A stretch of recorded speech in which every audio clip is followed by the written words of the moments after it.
ਸਤਿ ਸ਼੍ਰੀ ਅਕਾਲ। ਤੁਸੀਂ ਜੁੜੇ ਹੋਏ ਹੋ ਪੰਜਾਬੀ ਰੇਡੀਓ ਯੂਐਸਏ ਦੇ ਨਾਲ ਤੇ ਮੈਂ ਹਾਂ ਪ੍ਰਵੀਨ ਸ਼ਰਮਾ ਲੈ ਕੇ ਹਾਜ਼ਰ ਹਾਂ ਪ੍ਰੋਗਰਾਮ ਖਬਰ ਤੇ ਨਜ਼ਰ।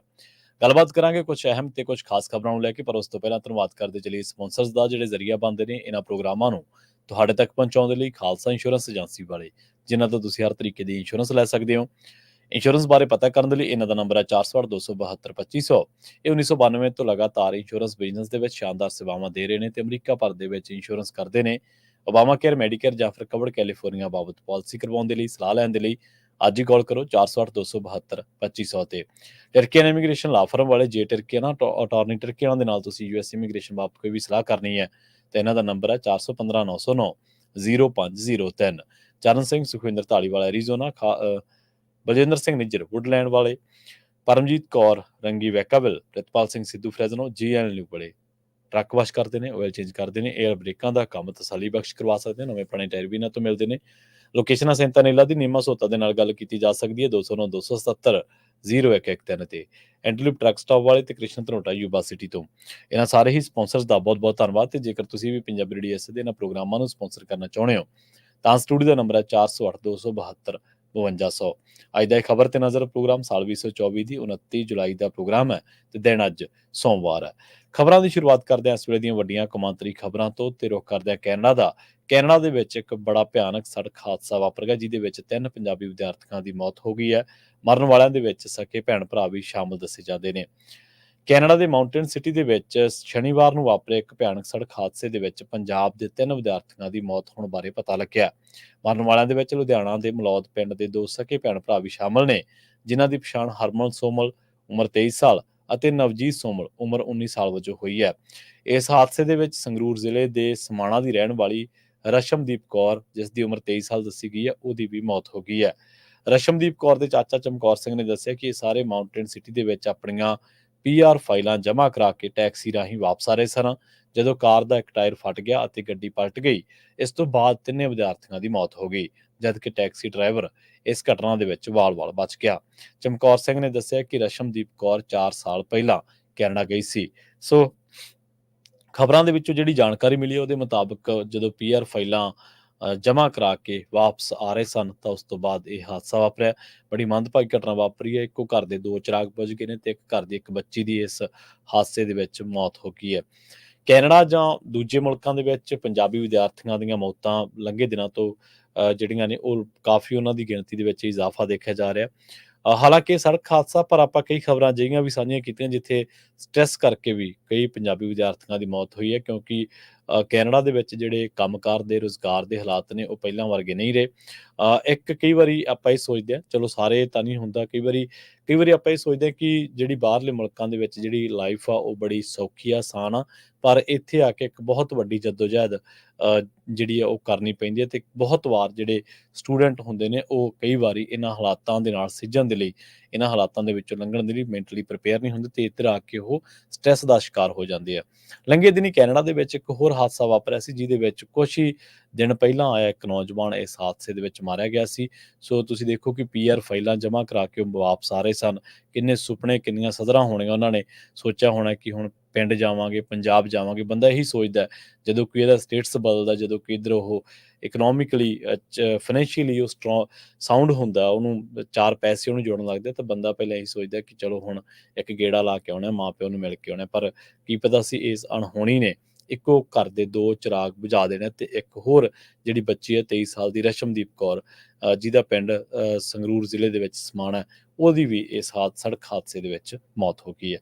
ਅਗਲੀ ਖਬਰ ਦੇ ਵੱਲ ਵਧੀਏ। ਰੂਸ ਵੱਲੋਂ ਯੂਕਰੇਨ ਦੇ ਖਿਲਾਫ ਜੰਗ ਲੜਨ ਦੇ ਲਈ ਜਿਹੜੇ ਭੇਜੇ ਜਾ ਰਹੇ ਨੇ ਲਗਾਤਾਰ ਨੌਜਵਾਨ, ਜ਼ਬਰੀ ਭੇਜੇ ਜਾ ਰਹੇ ਨੇ, ਉਹਨਾਂ ਦੇ ਵਿੱਚੋਂ ਇੱਕ ਹਰਿਆਣਾ ਦੇ 22 ਸਾਲਾ ਨੌਜਵਾਨ ਦੀ ਮੌਤ ਹੋ ਗਈ ਹੈ।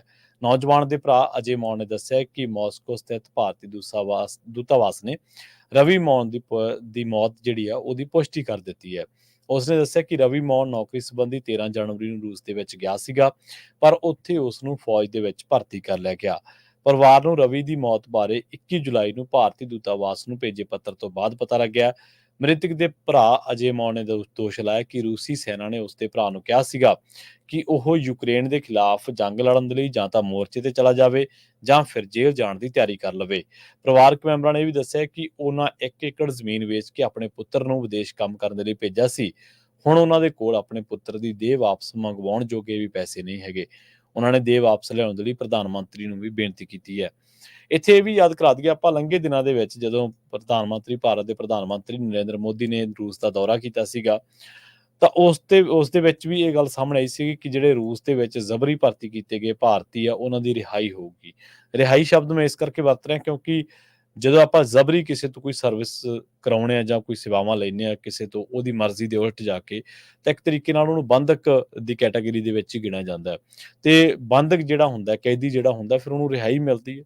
ਸੋ ਇਸ ਕਰਕੇ ਰਿਹਾਈ ਸ਼ਬਦ ਜਿਹੜਾ ਉਹ ਕੋਈ ਇਹ ਨਹੀਂਗਾ ਕਿ ਉਹ ਉੱਥੇ ਉਹਨਾਂ ਨੂੰ ਧੱਕੇ ਦੇ ਨਾਲ ਆਪਾਂ ਇਹ ਸ਼ਬਦ ਵਰਤ ਰਹੇ ਹਾਂ ਜਾਂ ਆਪਾਂ ਜਾਣਬੁੱਝ ਕੇ ਕਹਿ ਰਹੇ ਹਾਂ ਕਿ ਰਿਹਾਈ ਹੋਣੀ ਚਾਹੀਦੀ ਹੈ। ਅਸਲ ਦੇ ਵਿੱਚ ਉਹਨਾਂ ਦੇ ਪਰਿਵਾਰ ਦੋਸ਼ ਲਾ ਰਹੇ ਨੇ ਕਿ ਉਹਨਾਂ ਨੂੰ ਲਗਾਤਾਰ ਉੱਥੋਂ ਜਬਰੀ ਕੰਮ ਕਰਵਾਇਆ ਜਾ ਰਿਹਾ, ਉਹਨਾਂ ਨੂੰ ਸਰਹੱਦਾਂ ਤੇ ਧੱਕਿਆ ਜਾ ਰਿਹਾ।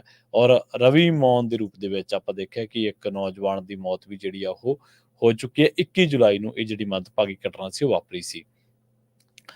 ਰੁੱਖ ਕਰਦੇ ਹਾਂ ਅਯੁੱਧਿਆ ਦੀ ਵਿੱਚ ਜਿਹੜੀ ਮਸਜਿਦ ਉਸਾਰੀ ਲਈ ਦਿੱਤੀ ਜ਼ਮੀਨ ਆ, ਉਹਦੇ ਤੇ ਇੱਕ ਔਰਤ ਨੇ ਹੁਣ ਆਪਣਾ ਦਾਅਵਾ ਜਤਾ ਦਿੱਤਾ ਹੈ।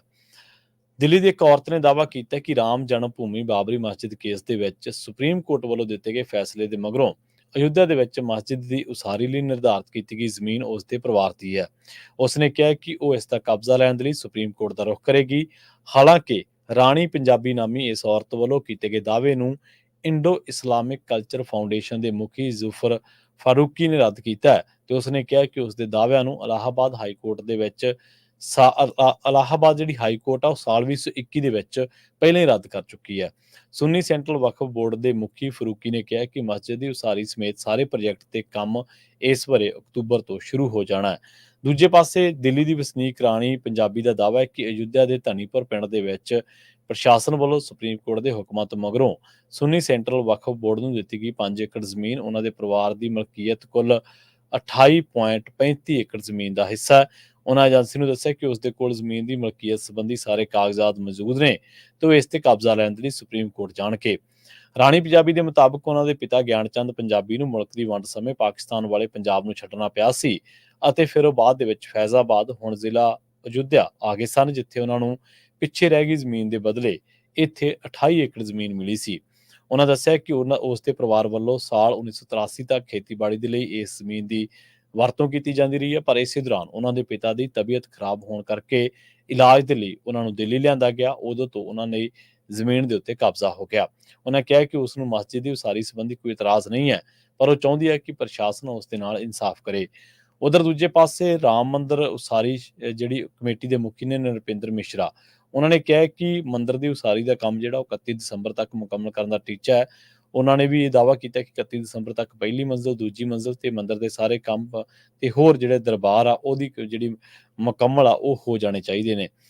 ਦੱਸਦੇ ਆ ਕਿ ਇਸ ਜਿਹੜਾ ਪ੍ਰਾਣ ਪ੍ਰਤਿਸ਼ਠਾ ਸਮਾਗਮ ਆ ਅਯੁੱਧਿਆ ਦੇ ਇਤਿਹਾਸਕ ਮੰਦਿਰ ਦਾ, ਇਹ 22 ਜਨਵਰੀ ਨੂੰ ਕਰਵਾਇਆ ਗਿਆ ਸੀ, ਜਿਸ ਦੇ ਵਿੱਚ ਪ੍ਰਧਾਨ ਮੰਤਰੀ ਨਰਿੰਦਰ ਮੋਦੀ ਸਮੇਤ ਮੁਲਕਾਂ ਦੇ ਸਾਰੇ ਧਰਮਾਂ ਤੋਂ ਇਲਾਵਾ ਅਹਿਮ ਸ਼ਖਸੀਅਤਾਂ ਨੇ ਹਾਜ਼ਰੀ ਭਰੀ ਸੀ, ਪਰ ਇਹਦੇ ਵਿੱਚ ਹਿੰਦੂ ਧਰਮ ਦੇ ਬਹੁਤ ਸਤਿਕਾਰਤ ਸ਼ੰਕਰਾਚਾਰਿਆ ਨੇ ਦੂਰੀ ਬਣਾ ਲਈ ਸੀ। ਇੱਥੇ ਇਹ ਵੀ ਜ਼ਿਕਰ ਕਰਦੇ ਚਲੀਏ ਕਿ ਇਸ ਸੰਬੰਧੀ ਇੱਕ ਘੁਟਾਲਾ, ਬਹੁਤ ਵੱਡਾ ਘੁਟਾਲਾ ਜਿਹਦੇ ਵਿੱਚ ਸਟੈਂਪ ਡਿਊਟੀ, ਜਿਹਦੇ ਵਿੱਚ ਅਯੁੱਧਿਆ ਦੇ ਵਿੱਚ ਜਿਹੜੀਆਂ ਜ਼ਮੀਨਾਂ ਕੁਛ ਹੀ ਘੰਟਿਆਂ ਦੇ ਵਿੱਚ ਰਜਿਸਟਰੀਆਂ, ਕੁਛ ਘੰਟੇ ਪਹਿਲਾਂ ਜ਼ਮੀਨ 1 ਲੱਖਾਂ ਦੀ ਵਿਕਦੀ ਹੈ ਤੇ ਉਹਦੀ ਕੁਛ ਘੰਟਿਆਂ ਬਾਅਦ ਰਜਿਸਟਰੀ ਕਰੋੜਾਂ ਦੇ ਵਿੱਚ ਹੁੰਦੀ ਹੈ। ਪਰ ਉੱਥੋਂ ਦੇ ਜਿਹੜੇ ਲੋਕ ਨੇ ਉਹ ਮਹਿਸੂਸ ਕਰਦੇ ਨੇ ਕਿ ਸਾਨੂੰ ਠੱਗ ਲੈ ਕੇ ਆ। ਰਾਮ ਮੰਦਿਰ ਦੀ ਉਸਾਰੀ ਤੇ ਬੇਸ਼ੱਕ ਉਹ ਖੁਸ਼ ਤਾਂ ਜ਼ਰੂਰ ਨੇ ਕਿਉਂਕਿ ਜਜ਼ਬਾਤੀ ਤੌਰ ਤੇ, ਧਾਰਮਿਕ ਤੌਰ ਤੇ ਉਹਨਾਂ ਨੂੰ ਲੱਗਦਾ ਕਿ ਇਹ ਬਹੁਤ ਵੱਡੀ ਮਾਰਕ ਆ, ਸਰਕਾਰ ਨੇ ਸਾਨੂੰ ਮਾਰ ਕੇ ਦਿੱਤਾ। ਪਰ ਅਸਲ ਦੇ ਵਿੱਚ ਜਿਹੜੀ ਉੱਥੇ ਜ਼ਮੀਨਾਂ ਦੇ ਮਾਮਲੇ ਦੇ ਵਿੱਚ ਖਰੀਦੋ ਫਰੋਖਤ ਹੋਈ ਹੈ, ਉਹਦੇ ਨਾਲ ਇਕੱਲਾ ਲੋਕਾਂ ਨੂੰ ਨਹੀਂ ਚੂਨਾ ਲਾਇਆ ਗਿਆ, ਉਹਦੇ ਨਾਲ ਸਟੈਂਪ ਡਿਊਟੀ ਨੂੰ ਵੀ ਚੂਨਾ ਲਾਇਆ ਗਿਆ। ਉਹਦੇ ਨਾਲ ਹੋਰ ਬਥੇਰੇ ਜਿਹੜੇ ਲੋਕ ਨੇ, ਭਾਜਪਾ ਹੀ ਕੁਛ ਲੋਕ ਨੇ ਜਿਨ੍ਹਾਂ ਦੇ ਨਾਮ ਆ ਰਹੇ ਨੇ ਅਯੁੱਧਿਆ ਦੇ ਇਸ ਮਾਮਲੇ ਦੇ ਵਿੱਚ। ਆਪਾਂ ਕੋਸ਼ਿਸ਼ ਕਰਾਂਗੇ ਕਿ ਇੱਕ ਡਿਟੇਲ ਰਿਪੋਰਟ ਜਿਹਦੇ ਵਿੱਚ ਆਪਾਂ ਇਹ ਦੱਸਾਂਗੇ ਤੁਹਾਨੂੰ ਡਿਟੇਲ ਦੇ ਨਾਲ ਕਿ ਕਿਹੜੀ ਰਜਿਸਟਰੀ ਹੁੰਦੀ ਹੈ ਜਦੋਂ ਅਕਸਰ ਹੀ ਕਿਸੇ ਇਲਾਕੇ ਦੇ ਵਿੱਚ ਕੋਈ ਉਸਾਰੀ ਕਾਰਜ, ਕੋਈ ਵੱਡਾ ਪ੍ਰੋਜੈਕਟ ਆਉਂਦਾ ਤਾਂ ਉੱਥੋਂ ਦੀਆਂ ਜ਼ਮੀਨਾਂ ਮਹਿੰਗੀਆਂ ਹੋ ਜਾਂਦੀਆਂ। ਪਰ ਕੁਝ ਜ਼ਮੀਨਾਂ ਮਹਿੰਗੀਆਂ ਉਦੋਂ ਹੀ ਹੋਣ ਲੱਗ ਪਈਆਂ ਸੀ ਜਦੋਂ ਇਹ ਫੈਸਲਾ ਆਉਣ ਵਾਲਾ ਸੀਗਾ। ਹੁਣ ਲੋਕਾਂ ਦੇ ਮਨ ਦੇ ਵਿੱਚ ਸਵਾਲ ਹੈ ਕਿ ਫੈਸਲਾ ਹਾਲੇ ਆਇਆ ਨਹੀਂ ਸੀ, ਪਰ ਉੱਥੇ ਪਹਿਲਾਂ ਹੀ ਵੱਡੇ-ਵੱਡੇ ਕਾਰਪੋਰੇਟ ਘਰਾਣੇ, ਵੱਡੇ ਧਨਾੜ ਲੋਕ, ਭਾਜਪਾ ਦੇ ਲੀਡਰ ਉੱਥੇ ਜ਼ਮੀਨਾਂ ਖਰੀਦਣ ਦੀ ਜਿਹੜੀ ਆ ਉਹ ਹੋੜ ਲੱਗ ਗਈ ਸੀ ਇੱਕਦਮ ਹੀ। ਉਸ ਤੋਂ ਬਾਅਦ ਜਦੋਂ ਮੰਦਿਰ ਉਸਾਰੀ ਦਾ ਐਲਾਨ ਹੁੰਦਾ ਤੇ ਉਸ ਤੋਂ ਬਾਅਦ ਵੀ ਜ਼ਮੀਨਾਂ ਦੀ ਵਿਕਰੀ ਹੁੰਦੀ ਹੈ। ਤੁਸੀਂ ਦੇਖੋ ਕਿ ਇਸ ਦੇ ਵਿੱਚ ਲੋਕਾਂ ਨੂੰ ਇਹ ਵੀ ਹੈ ਕਿ ਸਾਡਾ ਜਿਹੜਾ ਉੱਥੇ ਇੱਕ ਸਰਕਾਰੀ ਰੇਟ ਹੁੰਦਾ ਹਰੇਕ ਜ਼ਮੀਨ ਦਾ, ਉਹ ਵੀ ਨਹੀਂ ਵਧਾਇਆ ਗਿਆ। ਤੇ ਉਹ ਕਹਿੰਦੇ ਕਿ ਉਸੇ ਪੁਰਾਣੇ ਸਰਕਾਰੀ ਰੇਟ ਤੇ ਰਜਿਸਟਰੀਆਂ ਹੁੰਦੀਆਂ ਰਹੀਆਂ। ਜੇਕਰ ਨਵਾਂ ਸਰਕਾਰੀ ਰੇਟ ਹੁੰਦਾ ਤਾਂ ਰਜਿਸਟਰੀ ਵੀ ਮਹਿੰਗੀ ਹੋਣੀ ਸੀ। ਉੱਥੋਂ ਲੋਕਾਂ ਨੂੰ ਇਹ ਵੀ ਸਰਕਾਰੀ ਤੌਰ ਤੇ ਵੀ ਦਾਅਵਾ ਕਰ ਸਕਦੇ ਕਿ ਸਾਡੀ ਜ਼ਮੀਨ ਤਾਂ ਭਾਈ ਇੰਨੇ ਕਰੋੜ ਦੀ ਹੈ। ਹੁਣ ਪੰਜਾਬ ਦੇ ਵਿੱਚ ਕੀ ਜਿਹੜੇ ਹਾਈਵੇ ਪ੍ਰੋਜੈਕਟ ਆ ਉਹਨਾਂ ਦੇ ਵਿੱਚ ਵੱਡੀ ਜਿਹੜੀ ਰੋਕਥਾਮ ਆ ਜਾਂ ਵੱਡੀ ਜਿਹੜੀ ਰੁਕਾਵਟ ਹੈ, ਅੜਿੱਕਾ ਜਿਹਨੂੰ ਆਪਾਂ ਕਹਿ ਸਕਦੇ ਹਾਂ, ਉਹ ਇਹ ਹੈ ਕਿ ਕਈ ਥਾਈਂ, ਸਾਰੇ ਥਾਈਂ ਨਹੀਂ ਮੈਂ ਕਹਿ ਸਕਦਾ, ਕਈ ਥਾਈਂ ਜਿਹੜੀਆਂ ਜ਼ਮੀਨਾਂ ਨੇ ਉਹਨਾਂ ਦੇ ਮੁੱਲ ਉਸ ਪੱਧਰ ਤੇ ਨਹੀਂ ਦਿੱਤੇ ਗਏ ਜਿਹੜੀ ਭਾਅ ਦੀ ਉਹ ਜ਼ਮੀਨ ਹੈ। ਹੁਣ ਜਿਹੜੇ ਤਾਂ ਸ਼ਾਤਰ ਲੋਕ ਹੁੰਦੇ ਨੇ, ਹੁਣ ਤੁਸੀਂ ਸੁਣਿਆ ਹੋਣਾ ਜ਼ਮੀਨ ਘੁਟਾਲਾ, ਹਾਈਵੇ ਜ਼ਮੀਨ ਘੁਟਾਲਾ ਹੁਸ਼ਿਆਰਪੁਰ ਦੇ ਵਿੱਚ ਵੀ ਇੱਕ ਹੋਇਆ ਸੀ ਅਕਾਲੀ ਦਲ ਦੀ ਸਰਕਾਰ ਦੇ ਵੇਲੇ, ਤੇ ਇੱਕ ਮੋਗੇ ਦੇ ਲਾਗੇ ਛਾਗੇ ਵੀ ਹੋਇਆ ਸੀ ਕੈਪਟਨ ਦੀ ਸਰਕਾਰ ਵੇਲੇ। ਖੈਰ ਉਹ ਪ੍ਰੋਜੈਕਟ ਹਲੇ ਮੁਕੰਮਲ ਨਹੀਂ ਹੋਇਆ, ਇਸ ਕਰਕੇ ਆਪਾਂ ਉਹਨੂੰ ਘੁਟਾਲਾ ਕਹਿਣ ਤੋਂ ਥੋੜਾ ਜਿਹਾ ਗੁਰੇਜ਼ ਹੀ ਕਰਾਂਗੇ। ਪਰ ਜਿਹੜਾ ਹਾਈਵੇ ਜ਼ਮੀਨ ਵਾਲਾ ਹੋਇਆ ਸੀਗਾ, ਉਹ ਹੋਇਆ ਸੀਗਾ ਅਕਾਲੀ ਦਲ ਦੀ ਸਰਕਾਰ ਦੇ ਵਿੱਚ। ਇੱਕ ਤੁਸੀਂ ਹੋਰ ਸੁਣਿਆ ਹੋਣਾ ਪੰਜਾਬ ਦੇ ਵਿੱਚ ਅਮਰੂਦ ਘੁਟਾਲਾ, ਜਿਹਦੇ ਵਿੱਚ ਸਾਬਕਾ ਇੱਕ ਜਿਹੜੇ IAS ਆ ਬੀਬੀ, ਉਹਨੇ ਪੈਸਾ ਜਮ੍ਹਾਂ ਕਰਾਤਾ ਸੀਗਾ, ਪਰ ਪੈਸਾ ਜਮ੍ਹਾਂ ਕਰਾਉਣ ਦੇ ਨਾਲ ਗੁਨਾਹ ਨਹੀਂ ਖਤਮ ਹੁੰਦਾ। ਹੋਇਆ ਕੀ ਹੈ, ਘੁਟਾਲੇ ਹੁੰਦੇ ਕਿਵੇਂ ਨੇ, ਮੈਂ ਤੁਹਾਨੂੰ ਥੋੜੀ ਜਿਹੀ ਥਿਊਰੀ ਇਹਨਾਂ ਦੀ ਸਾਂਝੀ ਕਰ ਦਿੰਦਾ। ਮਸਲਨ ਕਿਸੇ ਇਲਾਕੇ ਦੇ ਵਿੱਚ ਸਰਕਾਰ ਨੂੰ ਚਾਹੀਦੀ ਹੈ ਜ਼ਮੀਨ, ਉੱਥੇ ਹੁਣ ਤੁਹਾਨੂੰ ਪਤਾ ਲੀਡਰਾਂ ਨੂੰ ਪਹਿਲਾਂ ਪਤਾ ਲੱਗਦਾ ਇਹਨਾਂ ਚੀਜ਼ਾਂ ਦਾ ਕਿ ਇੱਥੇ ਸਰਕਾਰ ਨੂੰ ਜ਼ਮੀਨ ਚਾਹੀਦੀ ਹੈ। ਕਈ ਘੁਟਾਲੇ ਐਸੇ ਹੋਏ ਜਿੱਥੇ ਉਸ ਜ਼ਮੀਨ ਦੀ ਜਗ੍ਹਾ ਦੇ ਉੱਤੇ, ਮਤਲਬ ਉਸ ਜਿਹੜਾ ਹਾਈਵੇ ਦਾ ਮਾਰਕ ਹੋ ਗਿਆ ਜਾਂ ਨਿਸ਼ਾਨਦੇਹੀ ਹੋ ਗਈ, ਉੱਥੇ ਉਹਨਾਂ ਨੇ ਕੱਚੀਆਂ ਇੱਟਾਂ ਜਾਂ ਪੱਕੀਆਂ ਇੱਟਾਂ ਗਾਰੇ ਦੇ ਵਿੱਚ ਕੰਧਾਂ ਕੱਢ ਕੇ ਇਹ ਸ਼ੋਅ ਕਰਤਾ ਜੀ ਇੱਥੇ ਤਾਂ ਉਸਾਰੀ ਹੈ, ਹੁਣ ਉਹਦਾ ਮੁਆਵਜ਼ਾ ਵੱਧ ਮਿਲਣਾ ਜਿੱਥੇ ਉਸਾਰੀ ਹੈ, ਕਿਉਂਕਿ ਐਕਟ ਕਹਿੰਦਾ ਕਿ ਜਿਹੜੀ ਖੇਤੀਯੋਗ ਹੈ ਉਹਦੀ ਅਲੱਗ ਹੈ, ਜਿਹੜੀ ਕਮਰਸ਼ੀਅਲ ਆ ਉਹਦੀ ਅਲੱਗ, ਉਹਦੀ ਅੱਡ ਤੋਂ ਜਿਹੜੀ ਹੈ ਉਹ ਪੈਮਾਨਾ ਕੀਤਾ ਜਾਂਦਾ, ਪਮੈਸ਼ ਕੀਤੀ ਜਾਂਦੀ ਹੈ, ਜਿਹਦਾ ਅੰਦਾਜ਼ਾ ਲਾਇਆ ਜਾਂਦਾ ਕਿ ਭਾਈ ਇਹ ਕਿੰਨੀ ਹੈ, ਉਹਦੀ ਵੱਧ ਹੁੰਦੀ ਹੈ। ਹੁਣ ਉਹ ਇੱਕ ਐਸਾ ਘੁਟਾਲਾ ਹੋਇਆ ਲੰਘੇ ਦਿਨਾਂ ਦੇ ਵਿੱਚ ਇੰਡੀਆ ਦੇ ਵਿੱਚ ਕਿ ਜਿੱਥੇ ਨਿਸ਼ਾਨਦੇਹੀ ਹੋਈ ਸੀ, ਸਿਰਫ ਉੱਥੇ 8-8 10-10 ਫੁੱਟ ਉੱਚੀਆਂ ਕੰਧਾਂ ਕੱਢ ਕੇ ਟੀਨਾਂ ਦੀਆਂ ਛੱਤਾਂ ਪਾ ਕੇ ਲੰਮੀ ਇਹ ਦਿਖਾ ਦਿੱਤੀ ਗਈ ਜੀ ਇੱਥੇ ਤਾਂ ਵਸੋਂ ਰਹਿੰਦੀ ਹੈ। ਉੱਥੇ ਵਿਚਾਰੇ ਜਿਹੜੇ ਗਰੀਬ ਗੁਰਬੇ ਕੋਈ ਲੋਕ, ਉਹਨਾਂ ਨੂੰ ਕਹਿ ਵੀ ਦਿੱਤਾ ਗਿਆ ਹੋਣਾ ਕਿ ਤੁਸੀਂ ਇੱਥੇ ਪਸ਼ੂ ਡੰਗਰ ਆਪਣਾ ਬੰਨ ਲਿਆ ਕਰੋ, ਕੋਈ ਗੱਲ ਨਹੀਂ, ਜਿੱਦੇ ਹਾਈਵੇ ਬਣਿਆ ਉਹਦੇ ਤੁਸੀਂ ਹਟ ਜਾਓ ਬੰਨਣੋਂ। ਸੋ ਉੱਥੇ ਉਹਨਾਂ ਦੇ ਆਰਜੀ ਟਿਕਾਣੇ ਵੀ ਲਾਤੇ, ਕਿਸੇ ਦੀ ਪੱਠੇ ਕੁਤਰਨ ਵਾਲੀ ਮਸ਼ੀਨ ਲਾਤੀ, ਕਿਸੇ ਦਾ ਕੋਈ ਪੀਟਰ ਜਿਹੜਾ ਖੜਾ ਕਰਤਾ, ਕਿਸੇ ਦਾ ਵੈਸੇ ਕੋਈ ਢਾਂਚਾ ਜਿਹਾ ਦਿਖਾਤਾ, ਮਤਲਬ ਕਾਗਜ਼ ਦਿਖਾਉਣ ਵਾਸਤੇ। ਹੁਣ ਜਿਹੜਾ ਇੱਥੇ ਹੋਇਆ ਸੀ ਅਮਰੂਦ ਘੁਟਾਲਾ, ਜਿਹੜਾ ਪੰਜਾਬ ਵਾਲਿਆਂ ਨੇ ਕੀਤਾ ਸੀਗਾ, ਜਿਹੜੇ ਯੂਪੀ 'ਚ ਹੋਇਆ ਉਹਦੇ ਤੇ ਮੈਂ ਬਾਅਦ 'ਚ ਆਉਣਾ। ਇਹਨਾਂ ਨੇ ਕੀਤਾ, ਇਹਨਾਂ ਨੂੰ IAS ਅਧਿਕਾਰੀਆਂ ਨੂੰ ਪਤਾ ਲੱਗ ਗਿਆ ਕਿ ਆਹ ਫਲਾਂ ਜਿਹੜੀ ਜ਼ਮੀਨ ਹੈ ਇਹ ਅਕਵਾਇਰ ਹੋਣੀ ਹੈ, ਇਹ ਸਰਕਾਰ ਨੂੰ ਚਾਹੀਦੀ ਹੈ। ਉਹਨਾਂ ਨੇ ਰਾਤੋਂ ਰਾਤ, ਹਾਲਾਂਕਿ ਇਹ ਜਿਹੜੀ ਕਾਰਵਾਈ ਹੈ ਉਹਨਾਂ ਨੇ ਭਗਵੰਤ ਮਾਨ ਸਰਕਾਰ ਦੇ ਵਿੱਚ ਕੀਤੀ, ਪਰ ਸਰਕਾਰ ਨੂੰ ਆਪਾਂ ਇਸ ਕਰਕੇ ਨਹੀਂ ਦੋਸ਼ ਦੇ ਸਕਦੇ ਕਿਉਂਕਿ ਹੁਣ IAS ਬੰਦੇ ਨੇ ਇਹਦਾ ਲਾਹਾ ਚੁੱਕਿਆ, ਕਿਉਂਕਿ ਉਹਨੂੰ ਪਤਾ ਲੱਗ ਗਿਆ, ਅਗਾਊਂ ਜਾਣਕਾਰੀ ਸੀ। ਉਹਨਾਂ ਨੇ ਰਾਤੋਂ ਰਾਤ ਅਮਰੂਦ ਲਾਤੇ, ਉੱਥੇ ਬਾਗ ਦਿਖਾਤਾ ਕਿ ਸਾਡਾ ਤਾਂ ਜੀ ਬਾਗ ਉਜੜ ਗਿਆ, ਤੇ ਮੁਆਵਜ਼ਾ ਲੈ ਲਿਆ ਉਸ ਬਾਗ ਉਜੜਨ ਦੇ ਜਿਹੜਾ ਮਿਲਣਾ ਸੀਗਾ, ਜਿਹੜੀ ਕੰਪਨਸੇਟ ਆਪਾਂ ਕਹਿ ਦਿੰਦੇ ਹਾਂ ਕਿਸੇ ਨੂੰ, ਮੁਆਵਜ਼ਾ ਮਿਲਣਾ ਸੀ, ਉਹ ਸੀਗਾ ਕਰੋੜਾਂ ਦੇ ਵਿੱਚ। ਹੁਣ ਜੋ ਜ਼ਮੀਨ ਵੈਸੇ ਅਕਵਾਇਰ ਹੁੰਦੀ ਹਾਈਵੇ ਵਾਸਤੇ, ਤਾਂ ਜਿੰਨਾ ਥਾਂ ਉਹਦਾ ਬਣਦਾ ਸੀ ਖੇਤੀਯੋਗ ਦੇ ਹਿਸਾਬ ਦੇ ਨਾਲ ਉਹਨੂੰ ਓਨਾ ਮੁਆਵਜ਼ਾ ਮਿਲ ਜਾਣਾ ਸੀ, ਜਿਹੜਾ ਕਿ ਕੁਛ ਕੁ ਲੱਖ ਰੁਪਏ ਬਣਨਾ ਸੀਗਾ। ਪਰ ਉਹਨੇ ਕਿਉਂਕਿ ਬਾਗ ਦਿਖਾਇਆ ਕਿ ਮੇਰੇ ਇੱਥੇ ਜੀ ਬਾਗ ਲੱਗਿਆ ਹੋਇਆ ਸੀਗਾ, ਇਹ ਮੇਰੀ ਜ਼ਮੀਨ ਹੈ, ਤੇ ਉਹਨੂੰ ਫਿਰ ਕਰੋੜਾਂ ਦੇ ਵਿੱਚ ਉਹਦੀ ਕੰਪਨਸੇਟ ਕੀਤਾ ਗਿਆ ਉਹਨੂੰ। ਬਾਅਦ ਦੇ ਵਿੱਚ ਪਤਾ ਲੱਗਿਆ ਕਿ ਇਹ ਤਾਂ ਜੀ ਘੁਟਾਲਾ ਸੀਗਾ, ਕੁਛ ਬੂਟੇ ਉਹਨੇ ਲਾ ਤੇ, ਕੁਛ ਅਫਸਰਾਂ ਨੇ ਦਿਖਾਤੇ, ਕੁਛ ਕਿਵੇਂ ਵੀ, ਉਹਨਾਂ ਨੇ ਸਰਕਾਰੀ ਖਜ਼ਾਨੇ ਨੂੰ ਚੂਨਾ ਲਾਇਆ। ਜਦੋਂ ਘੁਟਾਲਾ ਨਿਕਲ ਕੇ ਬਾਹਰ ਆਇਆ, ਫਿਰ ED ਦੀਆਂ ਵੀ ਰੇਡਾਂ ਹੋਈਆਂ, ਉਹਨਾਂ ਨੇ ਪੈਸੇ ਪਹਿਲਾਂ ਤਾਂ ਭੱਜਾ ਨੱਸੀ ਬਹੁਤ ਕੀਤੀ, ਕਦੇ ਕਲਰਕ ਨੂੰ ਫੜਾ, ਕਦੇ ਕਿਹਨੂੰ ਫੜਾ, ਪਰ ਬਾਅਦ ਦੇ ਵਿੱਚ ਉਹਨਾਂ ਨੇ ਸਰਕਾਰੀ ਖਜ਼ਾਨੇ ਦੇ ਵਿੱਚ ਜਮ੍ਹਾਂ ਕਰਾਤੇ। ਲੋਕਾਂ ਨੇ ਰੌਲਾ ਵੀ ਪਾਇਆ ਕਿ ਸਰਕਾਰੀ ਖਜ਼ਾਨੇ ਦੇ ਵਿੱਚ ਪੈਸੇ ਆਉਣ ਦੇ ਨਾਲ ਇਹ ਨਹੀਂ ਹੋਇਆ ਕਿ ਘੁਟਾਲਾ ਨਹੀਂ ਹੋਇਆ। ਹੁਣ ਆਪਾਂ ਆਉਣਾ ਯੂਪੀ ਦੇ ਵਿੱਚ। ਇੱਥੇ ਜਿਹੜੀ ਅਯੁੱਧਿਆ ਦੇ ਵਿੱਚ ਜਿਹੜੇ ਲੋਕਾਂ ਨਾਲ ਠੱਗੀ ਵੱਜੀ, ਪਹਿਲੀ ਠੱਗੀ ਇਹ ਵੱਜੀ ਕਿ ਉਹਨਾਂ ਦੀਆਂ ਜ਼ਮੀਨਾਂ ਦੀ ਜਿਹੜੀਆਂ ਰਜਿਸਟਰੀਆਂ ਹੋਈਆਂ, ਜਦੋਂ ਕਿਸੇ ਨੇ ਵੇਚਤੀ, ਉਹਦੀ ਰਜਿਸਟਰੀ ਹੋਈ ਘੱਟ ਪੈਸਿਆਂ ਤੇ, ਮਤਲਬ 4 ਲੱਖ ਦੇ ਹਿਸਾਬ ਨਾਲ ਜਾਂ 5 ਲੱਖ ਦੇ ਹਿਸਾਬ ਨਾਲ। ਹੁਣ ਜੇਕਰ ਰਜਿਸਟਰੀ ਹੁੰਦੀ ਕਿ ਭਾਈ ਇਹ ਤਾਂ ਜ਼ਮੀਨ, ਇਹਦੀ ਕੀਮਤ 20 ਲੱਖ ਰੁਪਏ ਹੈ, ਤਾਂ ਸਰਕਾਰ ਨੂੰ ਟੈਕਸ ਵੱਧ ਜਾਣਾ ਸੀ।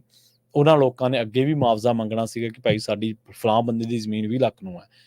ਕੁਛ ਰਜਿਸਟਰੀਆਂ ਐਸੀਆਂ ਹੋਈਆਂ, ਅਜਿਹੀਆਂ ਹੋਈਆਂ, ਜਿੱਥੇ ਮੰਨ ਲਓ 11 ਵਜੇ ਕਿਸੇ ਮਾਤੜ ਕਿਸਾਨ ਨੇ ਜ਼ਮੀਨ ਵੇਚਤੀ, ਕੋਈ ਉਹਦੀ 4 ਏਕੜ ਜ਼ਮੀਨ ਸੀਗੀ, ਉਹ ਵੇਚਤੀ, ਮੰਨ ਲਓ ਮਿਸਾਲ ਦੇ ਤੌਰ ਤੇ ਮੈਂ ਤੁਹਾਨੂੰ ਦੱਸਦਾ 20 ਲੱਖ ਨੂੰ ਏਕੜ, ਤੇ ਉਹ 80 ਲੱਖ ਰੁਪਏ ਦੀ ਟੋਟਲ ਜ਼ਮੀਨ ਹੋਈ 4 ਏਕੜ ਦੇ ਹਿਸਾਬ ਨਾਲ, 4 ਕਿੱਲਿਆਂ ਦੇ ਹਿਸਾਬ ਦੇ ਨਾਲ। ਪਰ 3-4 ਵਜੇ ਉਹਦੀ ਰਜਿਸਟਰੀ ਫਿਰ ਦੁਬਾਰਾ ਹੋ ਜਾਂਦੀ ਹੈ। ਉਹ ਬੰਦਾ ਜਿਹਨੇ 80 ਲੱਖ ਰੁਪਏ ਲਾਇਆ ਸੀ ਕੁਛ ਘੰਟੇ ਪਹਿਲਾਂ, ਉਹ ਜ਼ਮੀਨ ਦੀ ਰਜਿਸਟਰੀ ਕਰਵਾ ਦਿੰਦਾ 4.25 ਕਰੋੜ ਦੀ, 6 ਕਰੋੜ ਦੀ। ਉਸ ਤੋਂ ਬਾਅਦ 20-25 ਦਿਨਾਂ ਬਾਅਦ ਫਿਰ ਰਜਿਸਟਰੀ ਹੁੰਦੀ ਹੈ ਉਸੇ ਸਾਵੀਂ ਜ਼ਮੀਨ ਦੀ, ਉਸੇ ਇੰਤਕਾਲ ਨੰਬਰ, ਉਹੀ ਖਸਰਾ ਨੰਬਰ, ਉਹੀ ਕਿੱਲਾ ਨੰਬਰ, ਉਹੀ ਸਾਰਾ ਕੁਛ, ਉਹੀ ਨਿਸ਼ਾਨਦੇਹੀ ਕਿ ਭਾਈ ਇੰਨੀ ਪਈ ਹੈ, ਇੰਨੇ ਫੁੱਟ ਦਾ ਰਾਹ ਜਾਂਦਾ ਹੈ, ਇੰਨੇ ਉੱਤਰ ਤੋਂ ਇੰਨੀ ਲਿੰਕ ਸੜਕ ਤੋਂ ਇੰਨੀ ਦੂਰ ਆ, ਉਹੀ ਜ਼ਮੀਨ ਸਾਵੀਂ। ਉਹਦੀ ਰਜਿਸਟਰੀ ਫੇਰ ਹੁੰਦੀ ਹੈ 15 ਕਰੋੜ ਰੁਪਏ ਦੇ ਵਿੱਚ। ਕਿਸਾਨ ਪੱਲੇ ਕੀ ਪਿਆ? ਕੋਈ ਤਾਂ ਜ਼ਮੀਨ ਖੋਏਗੀ, ਉਹਨੂੰ ਤਾਂ 80 ਲੱਖ ਰੁਪਏ ਹੀ ਮਿਲਿਆ, ਜਿਹਦੀ ਬੇਸ਼ਕੀਮਤੀ ਸੀ। ਸਰਕਾਰ ਨੂੰ ਕੀ ਮਿਲਿਆ? ਉਹਨੂੰ ਉਸੇ 4 ਲੱਖ ਦੇ ਸਰਕਾਰੀ ਭਾਅ ਦੇ ਨਾਲ ਰਜਿਸਟਰੀਆਂ ਹੁੰਦੀਆਂ ਰਹੀਆਂ, ਪਰ ਮਿਲਿਆ ਕਿਹਨੂੰ? ਮਿਲਿਆ ਉਹਨੂੰ ਜਿਹਨੂੰ ਪਤਾ ਸੀਗਾ ਕਿ ਇਹ ਜ਼ਮੀਨ ਮਹਿੰਗੀ ਹੋਣੀ ਹੈ, ਜਿਹਨੇ ਕੁਛ ਘੰਟਿਆਂ ਬਾਅਦ ਪਹਿਲੇ 4 ਕਰੋੜ ਦੇ ਵਿੱਚ ਵੇਚੀ, ਉਸ ਤੋਂ ਬਾਅਦ ਫਿਰ ਕੁਛ ਘੰਟਿਆਂ ਬਾਅਦ ਉਹਨੇ ਇੱਕ ਡਿਵੈਲਪਰ ਨੂੰ, ਇੱਕ ਕੋਲੋਨਾਈਜ਼ਰ ਨੂੰ ਉਹਨੇ ਬਹੁਤ ਮਹਿੰਗੇ ਭਾਅ, ਯਾਨੀ ਕਿ ਚੌਗਣੀ ਕੀਮਤ ਤੇ 16 ਕਰੋੜ ਦੀ ਜਾਂ 15 ਕਰੋੜ ਦੀ ਵੇਚ ਦਿੱਤੀ। ਇਸ ਕਰਕੇ ਘੁਟਾਲਾ ਹੋਇਆ। ਜਦੋਂ ਲੋਕਾਂ ਨੂੰ ਇਹ ਖਿਆਲ ਆਇਆ ਕਿ ਸਾਡੇ ਨਾਲ ਤਾਂ ਠੱਗੀਆਂ ਵੱਜ ਰਹੀਆਂ, ਉਹਨਾਂ ਨੇ ਭਾਜਪਾ ਨੂੰ ਹਰਾ ਕੇ ਤੋਰਤਾ ਉੱਥੋਂ। ਅਯੁੱਧਿਆ ਦੀ ਜਿਹੜੀ ਸੀਟ ਹੈ, ਫੈਜ਼ਾਬਾਦ ਦੇ ਲੋਕ ਸਭਾ ਹਲਕੇ ਦੇ ਵਿੱਚ ਅਯੁੱਧਿਆ ਦਾ ਇਹ ਇਲਾਕਾ ਪੈਂਦਾ, ਉਹ ਸੀਟ ਭਾਜਪਾ ਹਾਰ ਗਈ ਹੈ।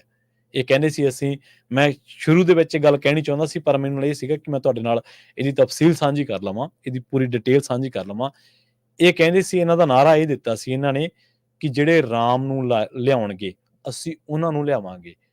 ਪਰ ਲੋਕਾਂ ਨੇ ਉੱਥੇ ਕਹਿਤਾ ਕਿ ਤੁਸੀਂ ਰਾਮ ਨੂੰ ਲਿਆਉਣ ਵਾਲੇ ਕੋਈ ਨਹੀਂ ਗੇ, ਰਾਮ ਆਪਾਂ ਨੂੰ ਸਾਰਿਆਂ ਨੂੰ ਲੈ ਕੇ ਆਏ ਨੇ। ਚਲੋ ਉਹ ਧਾਰਮਿਕ ਜਜ਼ਬਾਤ ਦੇ ਤੌਰ ਤੇ ਤਾਂ ਉਹਨਾਂ ਨੇ ਭਾਜਪਾ ਨੂੰ, ਜਿਹੜੀਆਂ ਉਹਨਾਂ ਨਾਲ ਇਕਨੋਮਿਕਲੀ ਠੱਗੀਆਂ ਵੱਜੀਆਂ, ਫਾਈਨੈਂਸ਼ੀਅਲੀ ਤੌਰ ਤੇ ਠੱਗਿਆ ਗਿਆ, ਜਜ਼ਬਾਤੀ ਤੌਰ ਤੇ ਠੀਕ ਹੈ ਉਹਨਾਂ ਨੂੰ ਚੰਗਾ ਲੱਗਿਆ, ਪਰ ਧਾਰਮਿਕ ਤੌਰ ਤੇ ਵੀ ਉਹਨਾਂ ਨੂੰ ਲੱਗਿਆ ਕਿ ਬਹੁਤ ਵੱਡਾ ਕੰਮ ਹੈ ਪ੍ਰਧਾਨ ਮੰਤਰੀ ਸਾਹਿਬ ਨੇ ਕੀਤਾ।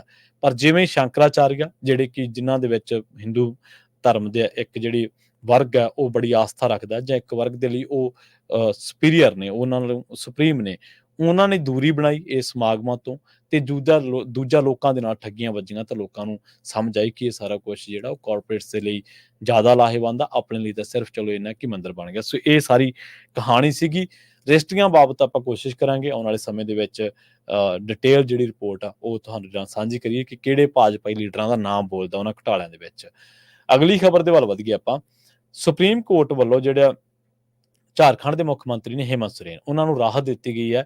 ਝਾਰਖੰਡ ਹਾਈ ਕੋਰਟ ਵੱਲੋਂ ਦਿੱਤੀ ਜ਼ਮਾਨਤ ਦਾ ਫੈਸਲਾ ਬਰਕਰਾਰ ਰੱਖਿਆ, ਈਡੀ ਦੀ ਪਟੀਸ਼ਨ ਰੱਦ ਕਰ ਦਿੱਤੀ ਗਈ ਹੈ। ਦੇਸ਼ ਦੀ ਸਰਵਉੱਚ ਅਦਾਲਤ ਨੇ ਝਾਰਖੰਡ ਦੇ ਮੁੱਖ ਮੰਤਰੀ ਹੇਮੰਤ ਸੋਰੇਨ ਨੂੰ ਵੱਡੀ ਰਾਹਤ ਦਿੰਦਿਆਂ ਐਨਫੋਰਸਮੈਂਟ ਡਾਇਰੈਕਟੋਰੇਟ ਦੀ ਉਸ ਪਟੀਸ਼ਨ ਨੂੰ ਖਾਰਜ ਕਰ ਦਿੱਤਾ, ਜਿਸ ਦੇ ਵਿੱਚ ਕਥਿਤ ਜ਼ਮੀਨ ਘੁਟਾਲੇ ਦੇ ਨਾਲ ਜੁੜੇ ਮਨੀ ਲਾਂਡਰਿੰਗ ਮਾਮਲੇ ਦੇ ਵਿੱਚ ਹੇਮੰਤ ਨੂੰ ਜ਼ਮਾਨਤ ਦੇਣ ਦੇ ਹਾਈ ਕੋਰਟ ਦੇ ਹੁਕਮ ਨੂੰ ਚੁਣੌਤੀ ਦਿੱਤੀ ਗਈ ਸੀ। ਸੁਪਰੀਮ ਕੋਰਟ ਨੇ ਕਿਹਾ ਕਿ ਝਾਰਖੰਡ ਹਾਈ ਕੋਰਟ ਦਾ 28 ਜੂਨ ਨੂੰ ਸੋਰੇਨ ਨੂੰ ਜ਼ਮਾਨਤ ਦੇਣ ਦਾ ਹੁਕਮ ਤਰਕਪੂਰਨ ਫੈਸਲਾ ਸੀ। ਜਸਟਿਸ ਬੀ.ਆਰ. ਗਵਈ ਅਤੇ ਕੇ.ਵੀ. ਵਿਸ਼ਵਨਾਥਨ ਦੇ ਬੈਂਚ ਨੇ ਕਿਹਾ ਕਿ ਉਹ ਝਾਰਖੰਡ ਹਾਈ ਕੋਰਟ ਦੇ ਹੁਕਮਾਂ ਦੇ ਵਿੱਚ ਦਖਲ ਨਹੀਂ ਦੇਣਗੇ। ਇਸ ਕਰਕੇ ਹੇਮੰਤ ਸੋਰੇਨ ਨੂੰ ਇਸ ਮਾਮਲੇ ਦੇ ਵਿੱਚ ਹੁਣ ਰਾਹਤ ਮਿਲੀ ਹੈ। ਹੇਮੰਤ ਸੋਰੇਨ ਬਾਰੇ ਮੈਂ ਥੋੜੀ ਜਿਹੀ ਤੁਹਾਨੂੰ ਦੱਸਦੇ ਹਾਂ। ਹੇਮੰਤ ਸੋਰੇਨ ਕਾਂਗਰਸੀ ਲੀਡਰ ਹੈ ਤੇ ਹੇਮੰਤ ਸੋਰੇਨ ਉੱਥੋਂ ਦਾ ਮੁੱਖ ਮੰਤਰੀ ਹੈ। ਕਿਸੇ ਆਗੂ ਦੀ ਕੀ ਖੱਟੀ ਹੁੰਦੀ ਹੈ, ਇਹ ਹੇਮੰਤ ਸੋਰੇਨ ਦੀ ਕਹਾਣੀ ਆਪਾਂ ਨੂੰ ਦੇਖਣ ਵਾਲੀ, ਸਮਝਣ ਵਾਲੀ ਹੈ। ਹਾਲਾਂਕਿ ਕਾਂਗਰਸ ਦਾ ਇੱਕ ਮੁੱਖ ਮੰਤਰੀ ਹੋਰ ਵੀ ਹੁੰਦਾ ਸੀ, ਉਹਦੀ ਵੀ ਤੁਹਾਨੂੰ ਗੱਲ ਦੱਸਦਾ, ਭੁਪੇਸ਼ ਬਘੇਲ। ਉਹ ਬੰਦੇ ਨੇ ਕਰੋਨਾ ਦੇ ਵਿੱਚ ਮੋਦੀ ਦਾ ਬੜਾ ਤਕੜਾ ਵਿਰੋਧ ਕੀਤਾ ਤੇ ਸਿੱਟੇ ਵਜੋਂ ਭੁਪੇਸ਼ ਬਘੇਲ ਤੇ ਮਮਤਾ ਬੈਨਰਜੀ, ਇਹ ਦੋਨੇ ਹੀ ਸੀਗੇ ਜਿਹੜੇ ਅੜਦੇ ਸੀਗੇ। ਪਰ ਹੁਣ ਵੋਟਾਂ ਪੈ ਗਈਆਂ ਤੇ ਉਹ ਬੰਦੇ ਦੀ ਸੱਤਾ ਵੀ ਜਾਂਦੀ ਰਹੀ। ਇਸ ਤੋਂ ਇਲਾਵਾ ਉੱਤਰਾਖੰਡ ਦੇ ਵਿੱਚ ਵੀ ਕਾਂਗਰਸ ਦਾ ਇੱਕ ਮੁੱਖ ਮੰਤਰੀ ਹੁੰਦਾ ਸੀ, ਜਿਹੜਾ ਉੱਥੋਂ ਦੇ ਲੋਕਾਂ ਦੇ ਵਿੱਚ ਬੜਾ ਲੋਕਪ੍ਰਿਯ ਨੇਤਾ ਸੀਗਾ, ਪਰ ਉਹ ਬੰਦੇ ਦੇ ਰਾਜ ਦੇ ਵਿੱਚ ਘੁਟਾਲੇ ਬਹੁਤ ਹੋਏ ਤੇ ਇਸ ਕਰਕੇ ਉੱਤਰਾਖੰਡ ਦੇ ਵਿੱਚ ਵੀ ਸੱਤਾ ਤਬਦੀਲੀ ਹੋ ਗਈ। ਛੱਤੀਸਗੜ੍ਹ ਦਾ ਮੁੱਖ ਮੰਤਰੀ ਸੀ ਭੁਪੇਸ਼ ਬਘੇਲ, ਉਹ ਬੰਦਾ ਅੜਦਾ ਸੀ ਮੋਦੀ ਸਰਕਾਰ ਦੇ ਮੂਹਰੇ, ਉਹਦੇ ਤੇ ਵੀ ਕਈ ਤਰ੍ਹਾਂ ਦੇ ਦੋਸ਼ ਲੱਗੇ, ਉਹਦੀ ਵੀ ਸੱਤਾ ਤਬਦੀਲੀ ਹੋ ਗਈ। ਜਿਹੜਾ ਇਹ ਹੈ ਹੇਮੰਤ ਸੋਰੇਨ, ਇਹਦੇ ਤੇ ਦੋਸ਼ ਇਹ ਲੱਗਿਆ ਕਿ ਇਹਨੇ ਕੋਈ 15-20 ਲੱਖ ਦਾ ਘੁਟਾਲਾ ਕੀਤਾ ਜ਼ਮੀਨ ਦੇ ਮਾਮਲੇ ਦੇ ਵਿੱਚ, ਰਜਿਸਟਰੀਆਂ ਦੇ ਮਾਮਲੇ ਦੇ ਵਿੱਚ, ਜਿਹੜਾ ਆਪਾਂ ਜਿਹੜੀ ਗੱਲ ਕਰਕੇ ਆਏ ਉਸ ਦਾ ਕੋਈ ਕੇਸ ਹੈ। ਪਰ ਜਦੋਂ ਭੁਪੇਸ਼ ਬਘੇਲ ਨੂੰ ਇਹਨਾਂ ਨੇ ਚੱਕ ਲਿਆ, ਈਡੀ ਨੇ ਹਿਰਾਸਤ ਦੇ ਵਿੱਚ ਲੈ ਲਿਆ, ਭੁਪੇਸ਼ ਬਘੇਲ ਦੀ ਸਰਕਾਰ ਨੂੰ ਉੱਥੋਂ ਦਾ ਰਾਜਪਾਲ ਕਹਿੰਦਾ ਕਿ ਬਹੁਮਤ ਸਾਬਤ ਕਰੋ। ਇਹ ਆਦੀਵਾਸੀ ਕਬੀਲਿਆਂ ਦੇ ਵਿੱਚੋਂ ਆਇਆ ਇੱਕ ਬੰਦਾ ਹੈ ਭੁਪੇਸ਼ ਬਘੇਲ, ਕਾਂਗਰਸੀ ਹੈ ਵੈਸੇ ਤਾਂ। ਇਹਦੇ ਜਿਹੜੇ ਐਮਐਲਏ ਸੀਗੇ ਉਹ ਸਾਰੇ ਰਾਜਪਾਲ ਭਵਨ ਦੇ ਵਿੱਚ ਚਲੇ ਗਏ ਤੇ ਉੱਥੇ ਇਕੱਠੇ ਹੋ ਕੇ ਸਾਰਿਆਂ ਨੇ, ਸਾਰੇ ਤਕਰੀਬਨ ਉਹਨਾਂ ਦੇ ਵਿੱਚ ਬਹੁਤ ਗਿਣਤੀ ਜਿਹੜੇ ਆਦੀਵਾਸੀ ਭਾਈਚਾਰਿਆਂ ਦੇ ਵਿੱਚੋਂ ਹੀ ਆਉਂਦੇ ਆ, ਵੱਖ-ਵੱਖ ਕਬੀਲਿਆਂ ਦੇ ਵਿੱਚੋਂ ਆਉਂਦੇ ਆ। ਉਹਨਾਂ ਨੇ ਕਿਹਾ ਕਿ ਤੁਸੀਂ ਸੋਚਦੇ ਆ ਕਿ ਅਸੀਂ ਸਰਕਾਰ ਡੇਗ ਦਿਆਂਗੇ, ਆ ਫਲਾਨੀ ਸਾਡੀ ਬੀਬੀ ਹੈ ਜਿਹੜੀ ਇਹ ਮੁੱਖ ਮੰਤਰੀ ਬਣੂਗੀ, ਸਾਡੀ ਗਿਣਤੀ ਕਰ ਲਓ, ਕਹਿੰਦੇ ਤੁਹਾਨੂੰ ਭੁਲੇਖਾ ਨਾ ਰਹਿ ਜਾਵੇ। ਰਾਜਪਾਲ ਦੇ ਮੂਹਰੇ ਖੜਾ ਕੇ, ਅੱਜ ਵੀ ਫੋਟੋ ਗੂਗਲ ਤੇ ਪਈ ਹੋਣੀ ਹੈ, ਰਾਜਪਾਲ ਨੂੰ ਮੂਹਰੇ ਖੜਾ ਕੇ ਕੱਲੇ ਦੀ 1 2 3 ਇਸ ਤਰ੍ਹਾਂ ਗਿਣਤੀ ਕਰਾਈ ਕਿ ਗਿਣਤੀ ਕਰ ਲਾ, ਚਕਾ ਸਹੁੰ ਬੀਬੀ ਨੂੰ ਸਾਡੀ ਨੂੰ। ਇਹ ਹੁੰਦਾ ਕਿ ਲੀਡਰ ਜਦੋਂ ਕਹਿੰਦੇ ਨੇ ਨਾ ਕਿ ਸਾਡੇ ਤੇ ਸੰਕਟ ਆ ਗਿਆ, ਜਦੋਂ ਕਿਰਦਾਰ ਵਾਲੇ ਲੋਕਾਂ ਦੇ ਸੰਕਟ ਆਉਂਦਾ ਉਹ ਫਿਰ ਉਹਨਾਂ ਨੂੰ ਨਜਿੱਠਣਾ ਆਉਂਦਾ ਹੈ। ਤੇ ਇੱਧਰ ਦੂਜੇ ਪਾਸੇ ਇੱਕ ਦਿੱਲੀ ਵਾਲੇ ਆ ਜਿਹੜੇ ਜ਼ਮਾਨਤ ਮਿਲਣ ਨੂੰ ਕਹੀ ਜਾਂਦੇ ਕਿ ਜੀ ਅਸੀਂ ਸੱਚਾਈ ਕੀ ਜੀਤ ਹੋਈ, ਇਹ ਹੋਇਆ, ਫਲਾਨਾ ਹੋਇਆ। ਉਹ ਸੁਪਰੀਮ ਕੋਰਟ ਕਹਿੰਦੀ ਹਲੇ ਰਿਹਾਈ ਨਹੀਂ ਹੋਣੀ, ਜ਼ਮਾਨਤ ਮਿਲੀ ਹੈ ਕੇਸ ਦੇ ਵਿੱਚੋਂ, ਜਾਂ ਹੋਰ ਕੋਈ ਟੈਕਨੀਕਲੀ ਗਰਾਊਂਡ ਤੇ ਜ਼ਮਾਨਤ ਨਹੀਂ ਮਿਲੀ। ਤੇ ਜਿੱਦੇ ਚੱਕਿਆ ਕੇਜਰੀਵਾਲ ਨੂੰ, ਮੈਂ ਨਹੀਂ ਕਹਿੰਦਾ ਕਿ ਉਹ ਬੰਦਾ ਦੋਸ਼ੀ ਹੈ, ਮੈਂ ਨਹੀਂ ਕਹਿੰਦਾ ਕਿ ਉਹ ਬੰਦੇ ਨੇ ਘੁਟਾਲਾ ਕੀਤਾ ਹੈ, ਮੈਂ ਕਹਿੰਦਾ ਕਿ ਏਜੰਸੀਆਂ ਕਿਹੜਾ ਘੱਟ ਨੇ, ਈਡੀ ਦੀ ਕਾਰਕਰਦਗੀ ਕਿਹੜਾ ਘੱਟ ਹੈ। ਇਹ ਜਿਹੜਾ ਹੇਮੰਤ ਸੋਰੇਨ ਤੇ ਕੇਜਰੀਵਾਲ, ਇਹਨਾਂ ਦਾ ਕੇਸ ਇਕੱਠਿਆਂ ਤੇ ਚੱਲਦਾ ਸੀ, ਇਕੱਠਿਆਂ ਤੇ ਇਹਨਾਂ ਦੇ ਨੋਟਿਸ ਆਉਂਦੇ ਸੀ, ਇਕੱਠਾ ਹੀ ਸਾਰਾ ਕੁਝ ਚੱਲਿਆ, ਪਰ ਇਹ ਬੰਦਾ ਗ੍ਰਿਫਤਾਰੀ ਤੋਂ ਡਰਿਆ ਨਹੀਂਗਾ। ਤੇ ਇੱਧਰ ਉਹ ਗ੍ਰਿਫਤਾਰੀ ਉੱਥੇ ਦਿੱਲੀ ਦੇ ਵਿੱਚ ਹੁੰਦੀ ਹੈ, ਸਾਡੇ ਵਾਲੇ ਇੱਥੇ ਪੰਜਾਬ ਦੇ ਵਿੱਚ ਐਵੇਂ ਹੀ ਧੂੜਾਂ ਪੱਟੀ ਜਾਂਦੇ ਆ। ਪੰਜਾਬ ਦੇ ਵਿੱਚ 92 ਐਮਐਲਏ ਨੇ, ਵਿਧਾਇਕ ਨੇ, ਹੁਣ ਇਹਨਾਂ ਤੇ ਤਵਾ ਥੋੜਾ ਜ਼ਿਆਦਾ ਲੱਗ ਜਾਣਾ, ਪਰ ਸਮਾਂ ਸਮਾਪਤੀ ਵੱਲ ਹੈ। ਕੈਨੇਡਾ ਦੇ ਨਾਲ ਭਾਈ ਨਿੱਜਰ ਮਾਮਲੇ ਦੇ ਵਿੱਚ ਤਣਾਅ ਆਇਆ, ਕਿਸੇ ਨੇ ਕੁਛ ਨਹੀਂ ਬੋਲਿਆ, ਕੋਈ ਨਹੀਂ ਬੋਲਿਆ। SYL ਦੇ ਉੱਤੇ ਹੋਰ ਕਿੰਨੀਆਂ ਸ਼ਰਾਰਤਾਂ ਦੇ ਬਿਆਨ ਆਉਂਦੇ, ਕੋਈ ਐਮਐਲਏ ਕੋਈ ਵਿਧਾਇਕ ਨਹੀਂ ਬੋਲਦਾ। ਨਿੱਜਰ ਸਾਹਿਬ ਨੇ ਇੱਕ ਗੱਲ ਕੀਤੀ ਸੀ, ਜਿਹੜੇ ਇਹਨਾਂ ਦੇ ਮੰਤਰੀ ਸੀਗੇ, ਪਤਾ ਨਹੀਂ ਕਿਹੜੇ ਮਾਮਲੇ ਦੇ ਵਿੱਚ, ਉਹਨਾਂ ਨੇ ਕਿਹਾ ਕਿ ਬਈ ਆ ਸਹੀ ਹੋਣਾ ਚਾਹੀਦਾ, ਉਹਨਾਂ ਨੂੰ ਕੈਬਨਿਟ ਦਾ ਰੈਂਕ ਉਹਨਾਂ ਤੋਂ ਖੋਲਿਆ ਗਿਆ। ਕੁਲਦੀਪ ਧਾਲੀਵਾਲ ਨੇ NRI ਮਾਮਲਿਆਂ ਦੇ ਵਿੱਚ, ਭਾਈ ਨਿੱਜਰ ਦੇ ਮਾਮਲੇ ਦੇ ਵਿੱਚ ਜਦੋਂ ਤਣਾਅ ਚੱਲ ਰਿਹਾ ਸੀ, ਇੱਕ ਟਿੱਪਣੀ ਕੀਤੀ ਸੀ, ਉਹਦੇ ਮਹਿਕਮੇ ਖੋਲੇ ਗਏ। ਇੱਥੇ ਬੋਲਣ ਦੀ ਆਜ਼ਾਦੀ ਨਹੀਂ ਹੈ। ਸੋ ਫਿਰ ਲੋਕ ਕਹਿੰਦੇ ਜੀ ਕੇਜਰੀਵਾਲ ਮਗਰ ਕੋਈ ਗਿਆ ਨਹੀਂ ਪੰਜਾਬ ਦਾ, ਜਾਣ ਕਿਵੇਂ? ਪੰਜਾਬ ਦੇ ਮੁੰਡਿਆਂ ਉੱਤੇ ਤਾਂ NSA ਲਾਏ ਜਾ ਰਹੇ ਨੇ, ਨੌਜਵਾਨਾਂ ਦੇ ਉੱਤੇ ਤਾਂ, ਔਰ ਉਹਨਾਂ ਨੂੰ ਤਾਂ ਇਹ ਕਿਹਾ ਜਾ ਰਿਹਾ ਕਿ 1 ਸਾਲ ਹੋਰ ਰੱਖੋ ਜੇਲ੍ਹ ਦੇ ਵਿੱਚ, ਮਗਰ ਕੌਣ ਜਾਊਗਾ? ਅਗਲੇ ਨੇ ਜਿਤਾਤਾ ਨਾ, ਫਿਰ ਪ੍ਰਧਾਨ ਮੰਤਰੀ ਦੇ ਨਾਲੋਂ ਵੱਧ ਵੋਟਾਂ ਤੇ ਜਿੱਤਿਆ ਅੰਮ੍ਰਿਤਪਾਲ ਸਿੰਘ। ਮੈਂ ਬੇਸ਼ੱਕ ਉਹਦੇ ਨਾਲ ਸਹਿਮਤ ਹੋਵਾਂ ਨਾ ਹੋਵਾਂ, ਪਰ ਲੋਕਾਂ ਦੇ ਮੈਂਡੇਟ ਦਾ ਤਾਂ ਸਤਿਕਾਰ ਕਰਨਾ ਪਊਗਾ ਨਾ। ਕਾਂਗਰਸ ਦੀ ਵੇਖ ਲਓ ਤੁਸੀਂ, ਸਿੱਖਾਂ ਪ੍ਰਤੀ ਕੀ ਪਾਲਿਸੀ ਹੈ, ਪਰ ਚਰਨਜੀਤ ਚੰਨੀ ਨੂੰ ਕਹਿਣਾ ਪਿਆ ਫਲੋਰ ਦੇ ਉੱਤੇ ਕਿ ਭਾਈ ਤੁਸੀਂ ਖਡੂਰ ਸਾਹਿਬ ਦੇ MLA ਜਿਹੜਾ ਉੱਥੋਂ ਦਾ MP ਚੁਣਿਆ ਗਿਆ ਉਹਨੂੰ ਬਾਹਰ ਕੱਢੋ। ਸਰਬਜੀਤ ਸਿੰਘ ਖਾਲਸਾ ਕੁਝ ਦਿਨ ਪ੍ਰਚਾਰ ਕੀਤਾ, ਲੋਕਾਂ ਨੇ ਜਿਤਾਤਾ। ਕਰਮਜੀਤ ਅਨਮੋਲ ਉਹ ਬੈਠਾ ਦਿੱਲੀ, ਪਤਾ ਨਹੀਂ ਚੰਡੀਗੜ੍ਹ ਬੈਠਿਆ ਕਿ ਦਿੱਲੀ ਬੈਠਿਆ, ਹੁਣ ਤਾਂ ਪਤਾ ਵੀ ਨਹੀਂਗਾ। ਸੋ ਇਹ ਉਦੋਂ ਆ, ਇਹ ਲੋਕ ਨੇ। ਲੋਕਾਂ ਨੂੰ ਜੇ ਤੁਸੀਂ ਬੁੱਧੂ ਸਮਝਦੇ ਨਾ, ਤੁਹਾਨੂੰ ਲੱਗਦਾ ਕਿ ਲੋਕਾਂ ਨੂੰ ਪਤਾ ਨਹੀਂ ਲੱਗਦਾ, ਇਹ ਨਹੀਂਗਾ। ਕਈ ਵਾਰੀ ਆਪਾਂ ਨੂੰ ਇਹ ਲੱਗਦਾ ਕਿ ਮੂਹਰਲਾ ਬੰਦਾ ਬੁੱਧੂ ਹੀ ਹੈ, ਇਹਨੂੰ ਕੋਈ ਸਮਝ ਨਹੀਂ ਗਈ, ਪਰ ਉਹ ਬੰਦਾ ਚੁੱਪ ਹੁੰਦਾ, ਬੁੱਧੂ ਨਹੀਂ ਹੁੰਦਾ। ਇਸ ਕਰਕੇ ਪੰਜਾਬੀਆਂ ਨੇ ਵੀ 2 ਸੀਟਾਂ ਦੇ ਹਿਸਾਬ ਦੇ ਨਾਲ ਦੱਸਤਾ ਕਿ ਪੰਜਾਬੀ ਠੀਕ ਹੈ, ਜ਼ੁਲਮ ਜਿਹੜਾ ਸੱਤਾਧਾਰੀ ਉਹ ਕਰ ਲੈਂਦਾ, ਪਰ ਬਾਅਦ ਦੇ ਵਿੱਚ ਇਹਨਾਂ ਨੂੰ ਮੋੜ ਦੇਣਾ ਵੀ ਆਉਂਦਾ। ਇੱਕ ਸ਼ਾਰਟ ਬ੍ਰੇਕ ਦੇ ਲਈ ਰੁਕਾਂਗੇ, ਬ੍ਰੇਕ ਤੋਂ ਬਾਅਦ ਆਪਣੇ ਨਾਲ ਜੁੜ ਦੇਣਗੇ ਡਾਕਟਰ ਗੁਰਜੋਤ ਸਿੰਘ, ਜੋਤ ਆਯੁਰਵੈਦਿਕ ਸੈਂਟਰ, ਟੋਰਾਂਟੋ, ਕੈਨੇਡਾ ਤੋਂ।